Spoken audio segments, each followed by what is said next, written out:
they are committing 2 supports to this, and so MVP, they realize that Forev by himself, it's not like a gyrocopter where you can rocket barrage spam somebody out of the lane. Right. You do need 1 or 2 supports, and they're committing both of them just to zone him out, and it does mean that DK Phobos is going to have a harder time than if he was against just a straight dual lane. This also means the supports are going to be maybe falling a little bit farther behind in experience, especially since they aren't Radiant side, where you're able to utilize a triple pull. It's just only a double pull available for MVP Hot 6. In fact, it looks like, yeah, this lane's almost going to push out. It seems like the range creep may survive through this push, especially if Heen starts blasting down the creep wave. So this is actually going to push into DK Phobos now with the double range creeps. Yeah, but what they're trying to do right now is the Lion's trying to zone him out, so he has to go all the way around as much as he possibly can, so he can't get any of this experience. And they're doing a good job of that right now. Like, they're just doing a good job overall of keeping the lane static and making sure that he doesn't get any XP. Like, typically in this meta, what you're seeing right now is self-sufficient carries that don't really need supports with them. Like, if you notice at bottom, Illidan can one-on-one Sunbeam no problem as soon as he pops the Rocket Barrage. But you can't do the same thing with the Bloodseeker, so you have to commit more supports to this. This is more of like an old-school style double support lane, which is something pretty rare nowadays. Like, if you look at FNG, he's on the other side of the map, ready for the fissure, and Lil is just going for the stack and pull. Yeah, FNG, if they get a really good block off, G can definitely go for the kill here. Do you agree with the choice to go for second level in Sideblades and not, say, an early level of Mel, which may give you more kill potential? I think you don't really need too much kill potential with the Mel, just because with the slow, TA or Lina has really low armor to begin with. Yeah. And FNG, if you're going to go for a kill, it's probably going to be with the fissure, right? And against Alina, who's got so much range, I think going for the side blades is just fine. It's a little bit more farm heavy and defensive, but it's probably okay. DK Phobos. Jarex has got himself in a very nice position here. He actually ate through one of the trees, and there's just one more tree left for him to be able to get a jump on DK Phobos, and sure enough, there it is. Leading with the Hex, the Blood Right's going to be able to follow it up. They already get a good amount of burst damage. Actually got the snowball off immediately after and will be able to get some distance, but it looks like DK Phobos will still die. He just throws out the Ice Shards, same thing as Heen did earlier, just to try and get more damage on the enemy carry who chased him out. But of course, a Bloodseeker doesn't really care too much.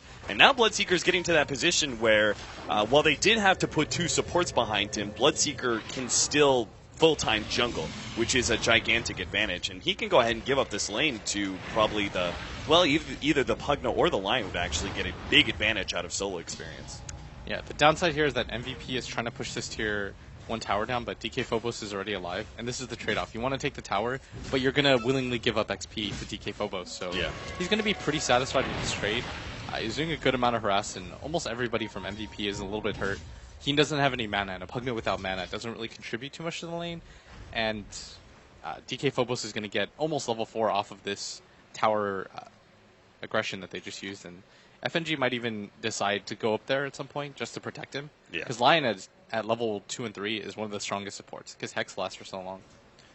You compare that to, say, the Rubik, who Lil is just doing full-time pulling at this point in time. He's already level 4 because FNG is spending so much time moving around. FNG is actually roaming a lot into the middle lane, but he's also, very importantly, stacking up this Radiant Ancients, which is a key way for a Templar Assassin to be able to get back into the game. Ever since that change-up with Sideblades and the Ancients interaction, Templar Assassin has become a much more valid mid-hero than before. Because it used to be that Templar Assassin didn't have those kind of farming capabilities, or at least not nearly as strong as it is now. He's actually doing really well in the mid lane. Like 39 CS at 6 minutes is kind of absurd. Yeah. You want about 25 at 5, and so for him to be at this level, it doesn't really matter what MP has, because he's going to be so happy about this. But at top... Yeah, easy pick off there on the Clockwork. At the bottom lane, Illidan and Lil are able to get that pick off. Top lane MVP Hot 6 do take the tower as the reaction, though.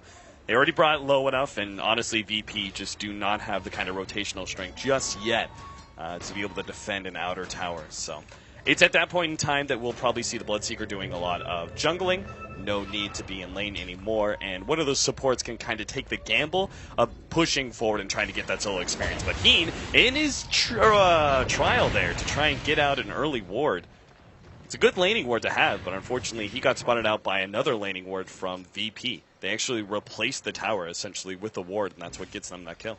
That was really smart of them to do, just so that they could see when one of the supports go up there, and if it's a free kill or not, because if you don't have that ward up there, you don't really know if the Bloodseeker can rotate and pressure you, but because they know it's there, it's really hard for him to be able to go out there, and so that's a free kill for him. And MP's going to do some of the jungle stacks, but right now, G doing the ancient stacks, this is going to give him such a huge infusion of gold, and this is so important for a TA just because the items that you're going to get are so cost-effective on Templar Assassin, which is why I think we're seeing a big resurgence with TAs in this international right now, because Desolator is so cheap. It allows you to go for Roshan really quickly.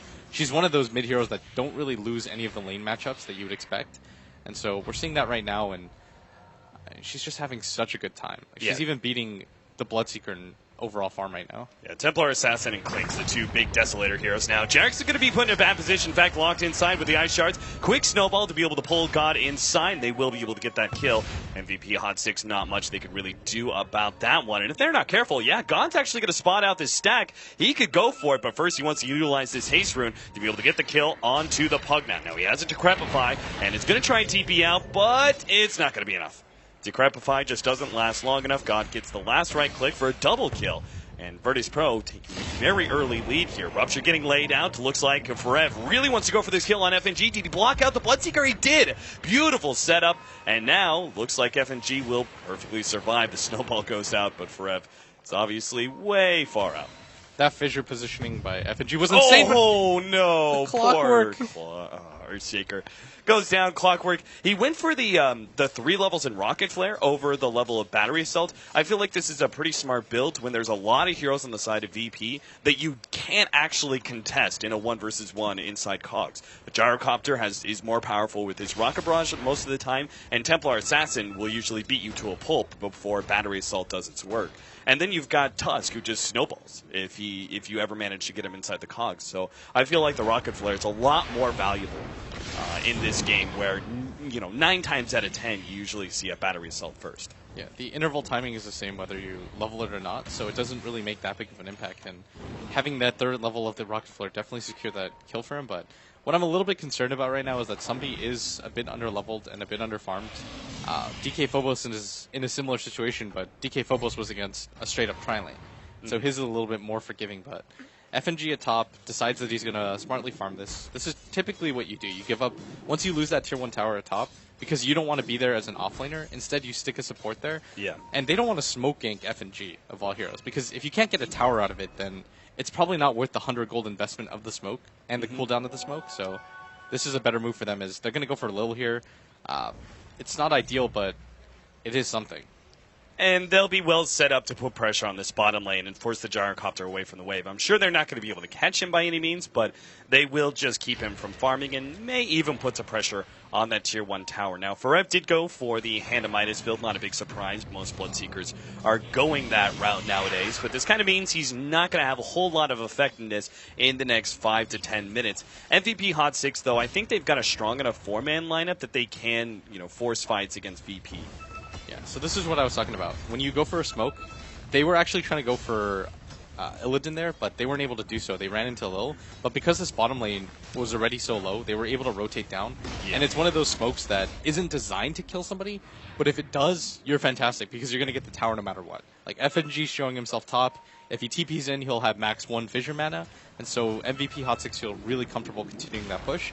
And their team isn't the best at, like, their supports are really fragile, and so it's not easy for them to just sit in the lane like it is for FNG, who can just fissure and TP out against a Bloodseeker. So he can actually rely on the lane, whereas MVP Hot 6's supports, they have to rely on things like the tower gold, going for the smoke kills, things of that nature. Right. Virtus Pro, in response to that, knowing that they can't really contest that bottom lane, especially after they dropped a hero, try and go for a 2-man smoke between DK Phobos and G.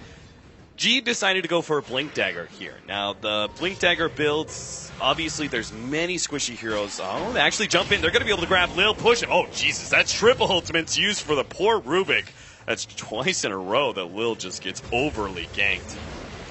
Well, bottom lane, Snowball goes out, but not going to be able to catch anybody there. So just the Pugna goes down.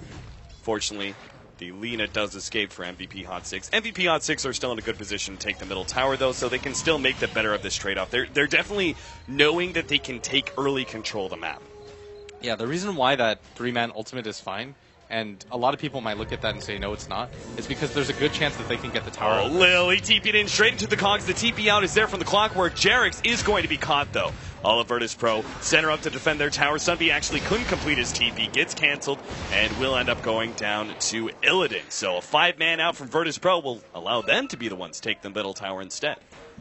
And it's actually really interesting that MP decides to go for the Aghanim Scepter first. I guess they want the synergy between the two. Or actually, he's going to go for probably the Bloodstone, considering that he's got the Arcane Boots and the Flanker. Oh, ball. Heen's going to need to make a save here. Nice Regrepify, but the that Echo Slam Echo does extra damage. He'll beat up Pugna, and there's the Walrus Punch to finish off the Bloodseeker as well. The TP's come in. In fact, MP might be in some trouble. God, underneath that Tier 2 tower, already losing his Refraction, decides to back up, but MVP definitely can't be too aggressive here. The Fisher comes out. God immediately blinking onto MP, and will be able to get the kill before the Impale lands.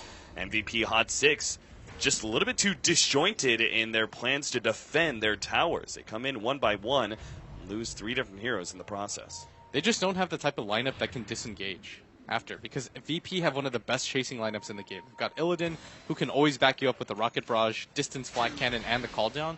You've got a TA that opted to go for a Blink Dagger first. I think if she was on Dire side, she might have gone for the Deso, but you just want the ability to follow up things like your Earthshaker, things like your Tuskar Snowball, and you're seeing it pay off right now because MVP just can't disengage.